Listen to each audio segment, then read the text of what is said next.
Hey guys, welcome to Guru Beauty. I'm Jodie and I'm so glad that you tuned in today. I wanted to do a sort of wearable daytime look using some purples today. This look was inspired by a look that Makeup by Ali posted on her channel some time ago. I will post the link down below. I'm really enjoying doing these looks that are recreated that, you know, are favorites that I've saved from other YouTube video makers. It's a good chance to sort of do a bit of share the love and also just show you that, you know, I'm obviously not a professional, but that you know, what you guys can do with the looks that you see on YouTube as well by just following along and, you know, adapting what you see to what you have in your collection, that kind of thing. So I hope that you find this useful if you are looking for a daytime look.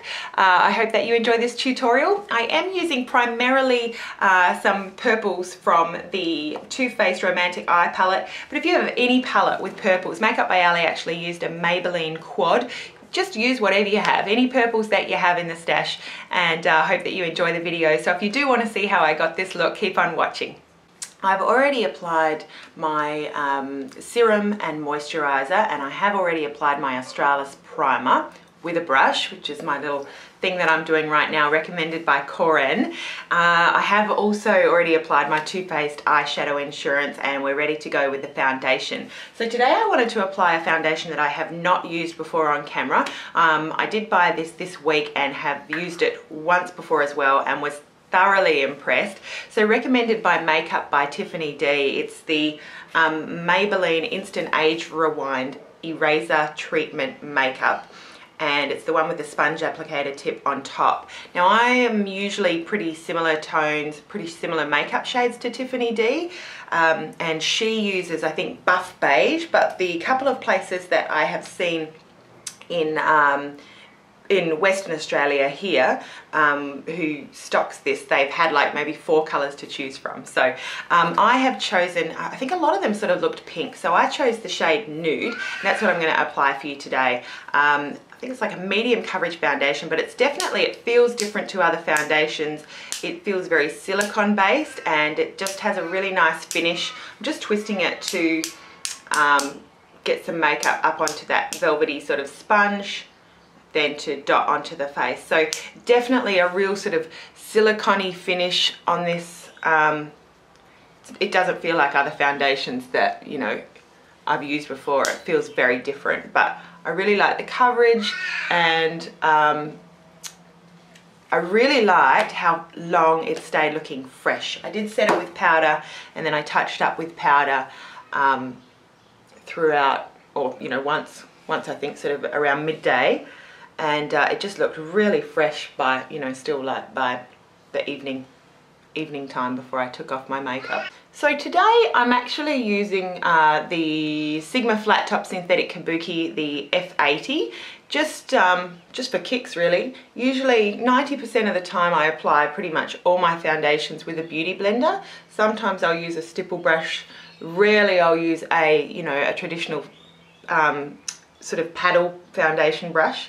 But today I'm using this synthetic F80. I think it was because I hit the Chanel counter for a sample of Perfection Lumiere the other day, and she was talking to me about, she was recommending to apply that using a traditional sort of paddle brush but rolling it in, and it's sort of the same technique to what Wayne Goss, makeup artist, was recommending in a recent video about making pores disappear.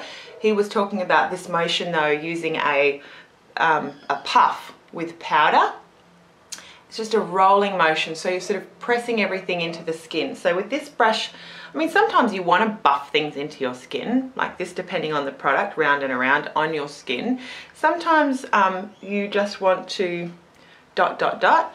But yeah, what she was saying at Chanel is when you sort of do this with your brush, it's really pushing the product into your skin, helping it last longer.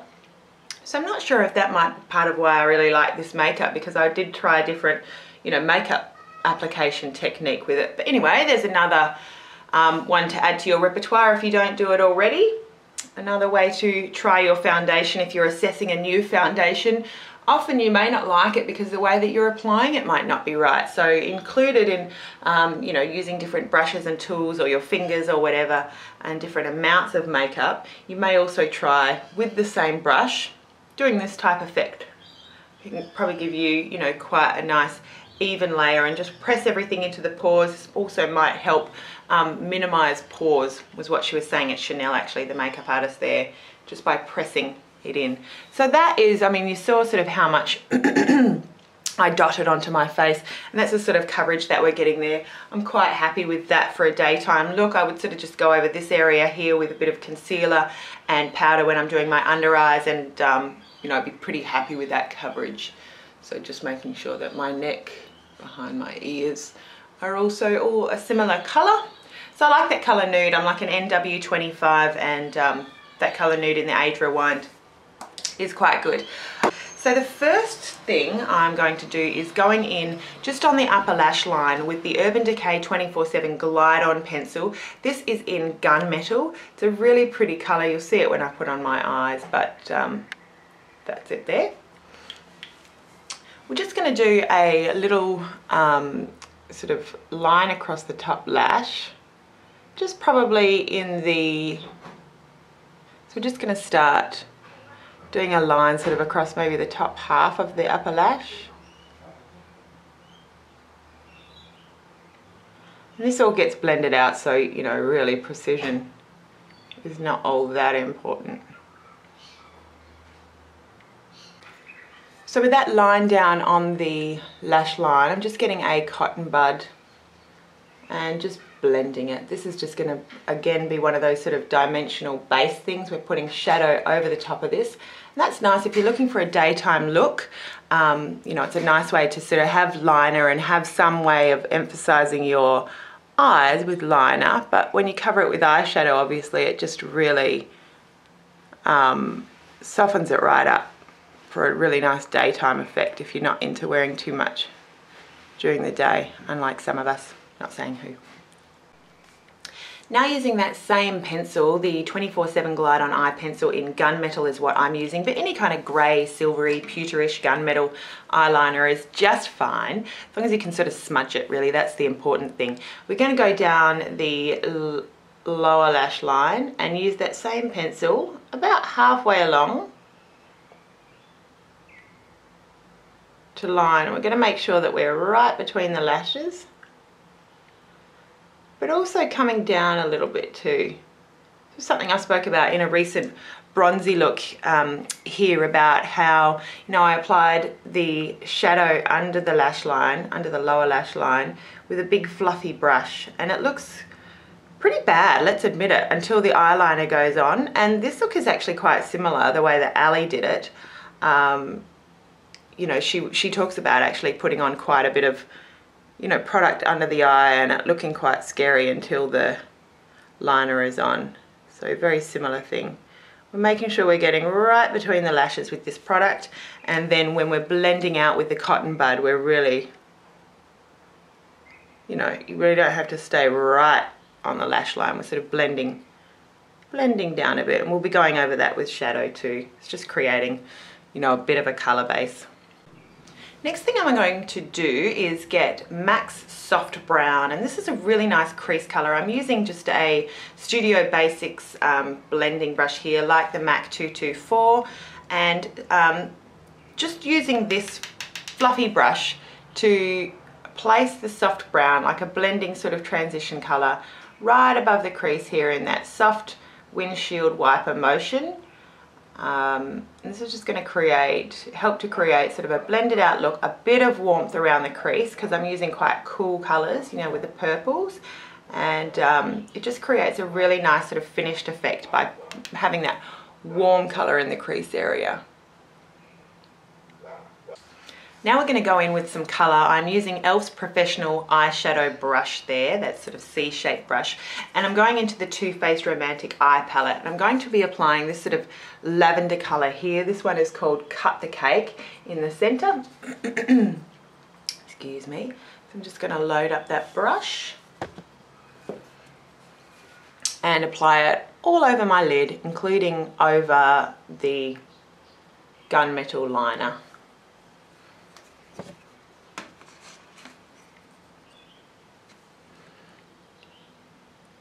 That we placed earlier.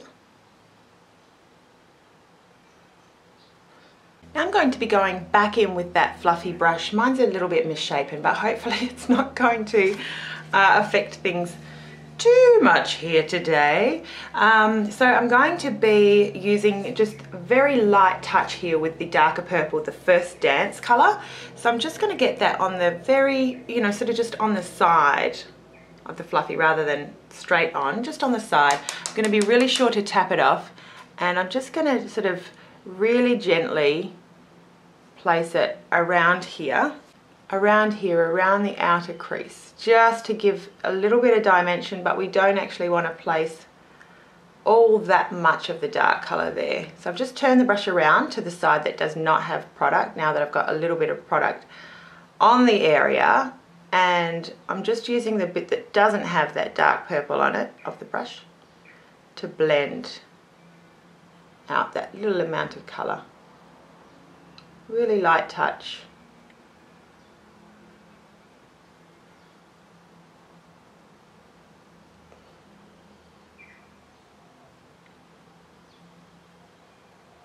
And again with the other side, just place some product really gently in that area. Turn the brush around to the sort of clean side and blend that colour out. Now I'm just going in with a clean blending brush just to make sure that's all blended in. This is a little bit softer than the one that I was applying with. This is completely unlabelled, but it is double-ended. I'd really like to know what this one is actually, because it's got like a pencil type brush, quite soft though, on one side, and a beautiful tapered fluffy brush on the other. Okay, so we're getting that blended out look. Now, the next thing I'm going to do is my lower lash line. So I'm going to go in with like a fluffier dome pencil type brush. I'm going to go into the first dance color really lightly, again tapping it off, and we're just going to start going really lightly, sort of aiming for that lash line at first, and then as we're working it sort of blending down in the center so as not to focus too much shadow on the outer edge of the lower lash line and therefore sort of drag the whole eye downwards. We're going to concentrate on a little bit more of the color in the center, you know, coming down, because it is blended out. We're using, you know, a similar technique to what I did in the bronze look. You can see once again I look like I've been punched in both eyes, but that's okay, because when you put that eyeliner on, oh, it just makes all the difference. So last thing, I'm going in again with that same sort of small fluffy pencil brush shape type thing, and going back to the cut the cake color here. It's like that sort of light lavender color right on the edge of my brush, and I'm just going to apply that color just over what we've just done, just to brighten it up a little bit.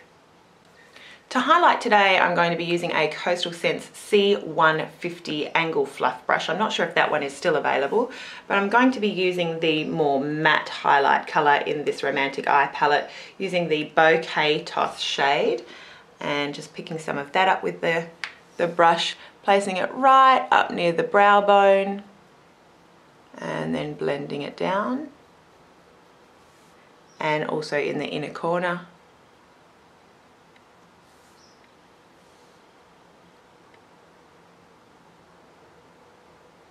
Just blending it in lightly with the lid colour. And now I'm going in with liner. Today I'm using my Urban Decay 24/7 Glide On Pencil in Bourbon, and I'm going to be applying that in my waterline here. The brown does go really nicely. This is Ali actually used a brown in her waterline with her purple eye look. It was beautiful. That's definitely a way of making, you know, any look more daytime appropriate, is lightening up the liner. You could go to a grey or a brown, and all of a sudden, you know, a quite dramatic sort of severe bold look is softened up, or you can skip the top liner altogether or something like that. So that is with the liner in the waterline. Now the very last thing that we're doing before mascara is just going back in again. I'm using that same Coastal Scents Angled Fluff brush, just sort of cleaned off the highlight color, going back to that first dance color from the Romantic Eye palette, whatever you sort of used, blended out in the crease. And we're just going to give a little bit of definition to that upper lash line. So instead of using liner again, this is what helps to make this look a little bit more daytime. We're just going to go along the upper lash line, not precisely at all, just for a little bit more emphasis on the eye to help balance it out.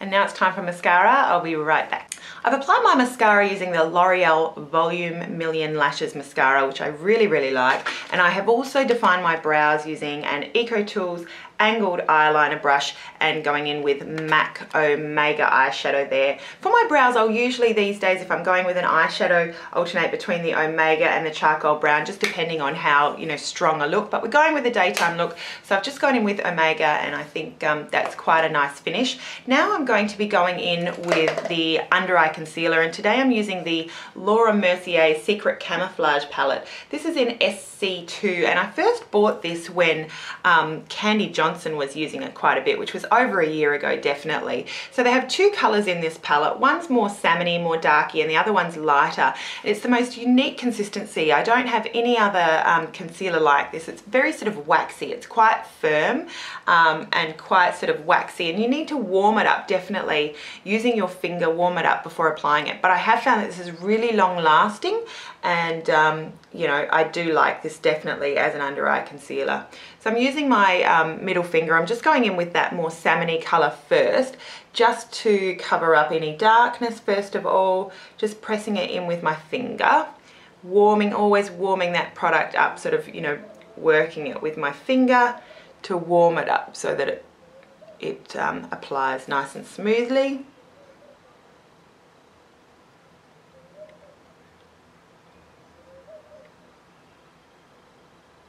And then, so I'll just do one side for you for the camera. Then I'm going to go in, again, working that lighter color. They give you more of the lighter color, which is great. You probably need more of the lighter color. I really like when companies think about how much of each product they put in a palette, and they think about which one you might be using more, because that's the one thing I hate about palettes is, you know, your favorite colors or the colors that you use, you know, all over the lid as opposed to as a liner or, you know, in the crease. It always runs out first, and then you're stuck without, you know, your most popular needed product, and that sort of renders a palette pretty useless pretty fast, which is great about buying single eyeshadows, but you know, I'll still buy quads and stuff often.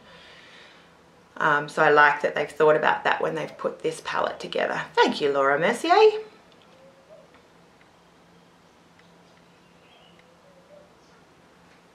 Okay, so that is the under eye area, just a little bit brighter, and I'm going to set that with my Benefit Powderflage using an SS224. This is a brush that I dedicate just to, you know, an under eye powder, using the Benefit Powderflage. It's just a nice sort of brightening. I don't know if it's all that brightening compared with any other light sort of powder or like one of those white HD powders, but you know, I do like the product. Just don't know if it provides all that much more brightening. But it does set my concealer, which is great, without making it darker. Now I'm actually going to do some contouring with one of the MAC products that I got in the recent haul. I'm going in with the Tan-tint stick. It is the Skinsheen bronzer stick from MAC. This was limited edition from the Surf Baby collection. I'm using a Models Prefer professional brush. I'm not sure if that is Australia only, but yeah, I'm just sort of dabbing the brush on that product. That product is quite creamy, and just going in under the, my voice starts shaking as I'm patting my face. Just using this brush to use that to contour and blend it in.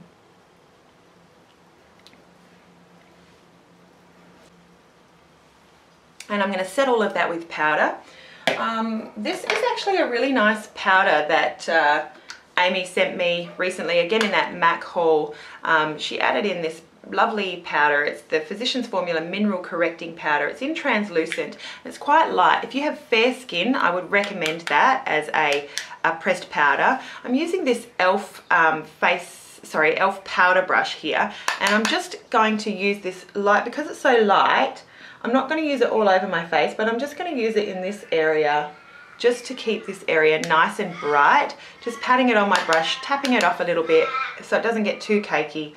But just, you know, I've pretty much done that with the Powderflage to set my under eye concealer, but I really just like this powder. It does provide a little bit of coverage, so if you've got any spots, you know, like I've got my dark spots just that I like to give a little bit of coverage to, that just adds a little bit more brightening. And then I'm going to go in with another pressed powder. This is Maybelline's Mineral Powder in light, and I'm just going to go over the rest of the face with that. I'll usually use this brush if I want more coverage from a powder. So this brush is just, it's a lovely brush. It's awesome. I think I've shown it recently with my Soleil Tan de Chanel. I really like the shape of it for contouring.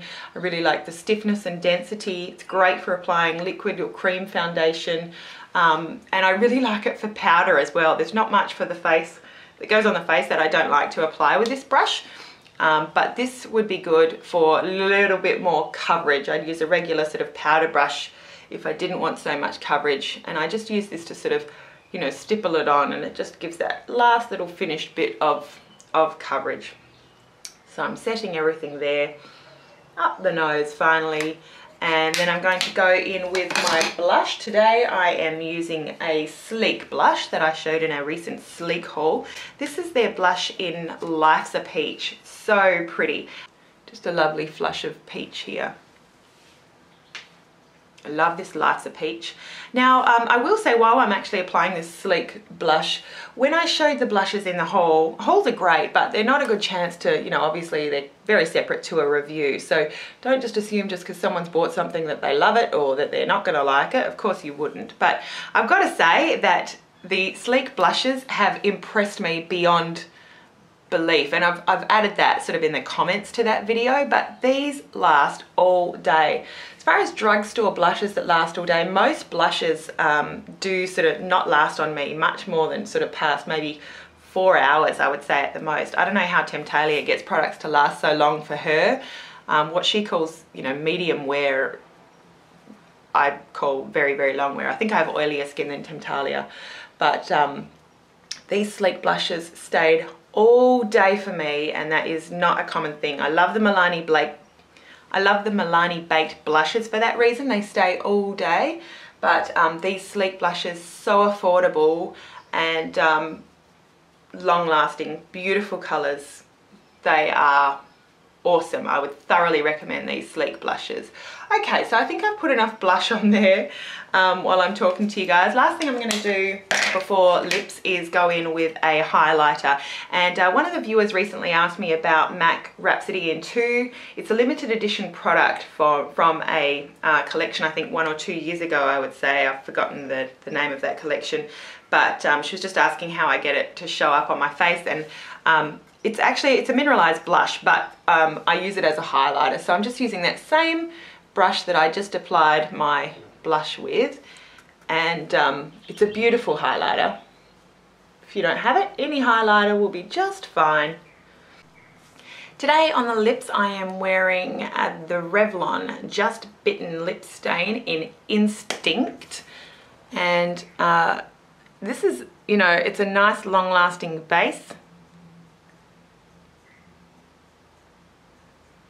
Stains you can kind of layer. You can get them darker, you can just do, you know, one layer and leave them quite light, or you can just go over and over and it'll darken up that stain.